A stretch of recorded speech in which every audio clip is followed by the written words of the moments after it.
Hello, नमस्कार. सगळ्यांचं स्वागत आहे आपल्या चॅनलच्या एका नवीन व्हिडिओमध्ये. आज पुन्हा मी घेऊन आली आहे 4 किचन टिप्स, ज्या क्लिनिंगमध्ये आपल्याला खूप मदत करणार आहे. प्रत्येक गृहिणीला जो आपला गॅस असतो तो क्लिनिंगसाठी खूप मेहनत घ्यावी लागते. गॅसला असणारे छोटे छोटे जे गॅप्स मी तुम्हाला दाखवत आहे, तिथली क्लिनिंग जी करायची ती अवघड असते.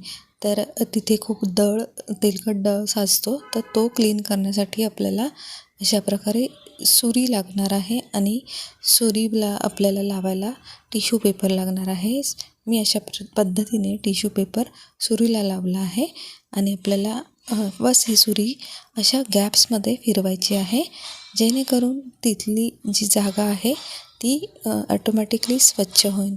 जसं की मी तुम्हाला दाखवत आहे, जशी मी सुरी इथे छोट्या गॅपमध्ये फिरवत आहे, तर त्या गॅपमध्ये अडकलेले तेलकट जे थर आहे ते निघून येत आहेत. एवढ्या छोट्या गॅपमध्ये जे तेलकट थर साचलेले असतात ते नॉर्मली आपण ज्यावेळेस गॅस ओटा क्लीन करतो त्यावेळेस हे थर जे आहे ते निघत नाही. तर सुरीच्या मार्फत आणि या टिश्यू पेपरच्या मार्फत आपण ही क्लिनिंग नक्कीच करू शकतो. आपल्याकडे ॲल्युमिनियमचे बरेचसे भांडे असतात. त्यात जी कढई असते त्यामध्ये आपण तळणीचे पदार्थ तळत असतो किंवा भाजी बनवत असतो. त्यामुळे याचे जे काठ असतात ते तेलाने खूप तेलकट होतात. सहजासहजी घासून ते निघत नाही. आपल्याला अशा प्रकारचा स्टोन इथे वापरायचा आहे. प्युमिक स्टोन याला म्हणतात. हा आपल्याला कुठल्याही किराणा स्टोअरमध्ये भेटून जाईल. तर अशा पद्धतीने आपल्याला काय करायचं आहे, कुठली पण ॲल्युमिनियमची भांडी असू दे, जर तेलकट झालेली असेल, ती सहजासहजी तेलकटपणा किंवा तेलाचे डाग निघत नसतील, तर आपल्याला ह्या स्टोनचा वापर करायचा आहे. कढईला नॉर्मली साबण लावतो तसा साबण किंवा लिक्विड सोप टाकून आपल्याला हा जो स्टोन आहे तो यावर घासून घ्यायचा आहे. म्हणजेच आपण ही कढई स्टोनने घासायची आहे. तर अशा पद्धतीने मी कढई स्टोनने घासून घेतली आहे आणि जे तेलकट डाग आहे ते निघून गेलेले आहेत. कढई स्वच्छ निघाली आहे. कढई अजिबात आतून चिकट लागत नाही.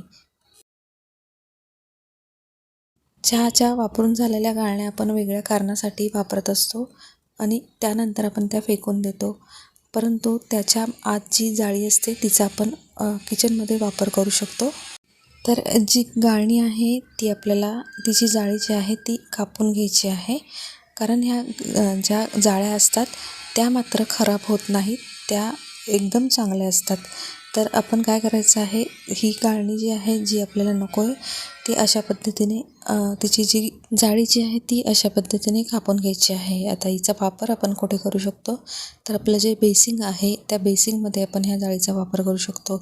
किचनमध्ये असणारं जे बेसिंग आहे तिला अशा प्रकारे ऑलरेडी स्टीलची जाळी असते, परंतु तिचे होल जे आहेत ते मोठे असतात.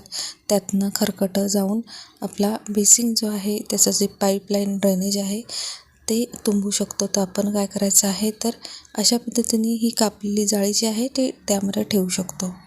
शेवटच्या टिपकडे आपण वळलेलो आहोत. आपण जे लिक्विड डिश सोप वापरतो त्याची जी बाटली रिकामी असते ती फेकून न देता तिच्यात आपल्याला रिफिल करायची आहे. म्हणजेच आपल्याला जे लिक्विड डिश सोप आहे ते थोड्या प्रमाणात यामध्ये टाकायचं आहे. अगदी पाव बाटली भरेल एवढी आपल्याला हे लिक्विड टाकून त्यामध्ये पाणी भरायचं आहे. आणि आता आपण काय करायचं आहे, जेव्हा पण आपल्याला गॅस ओटा क्लीन करायचा असतो किंवा टाईल्स जे असतात किचनच्या त्या क्लीन करायच्या असतात, त्यावेळेस हा आपण जो बनवलेला सोप आहे तो तिथे आपण वापरायचा आहे. किंवा मग जास्त खराब न झालेली भांडी आपण याने नक्कीच स्वच्छ करू शकतो. तर या होत्या आजच्या काही खास क्लिनिंगच्या किचन टिप्स. किचन क्लीन करताना प्रत्येक गृहिणीला असे प्रॉब्लेमला सामोरे जावं लागतं. त्यातील ह्या 4 क्लिनिंगच्या टिप्स मी तुम्हाला आज सांगितल्या आहेत. त्या तुम्ही पण नक्की एकदा ट्राय करा. आणि व्हिडिओ आवडला असेल तर व्हिडिओला नक्की लाईक करा. तुमच्या फ्रेंड्स फॅमिलीबरोबर याला नक्की शेअर करा. आणि हो, चॅनल अजून सबस्क्राईब केलं नसेल तर कृपया प्लीज चॅनलला सबस्क्राईब करा. कारण आपल्या चॅनलवर असेच नवीन नवीन उपयुक्त व्हिडिओ इथून पुढेही येत राहणार आहे. तर मी आता इथे तुमचा निरोप घेणार आहे. आपण पुन्हा भेटूया एका नवीन व्हिडिओमध्ये. तोपर्यंत फ्रेंड्स, नमस्कार.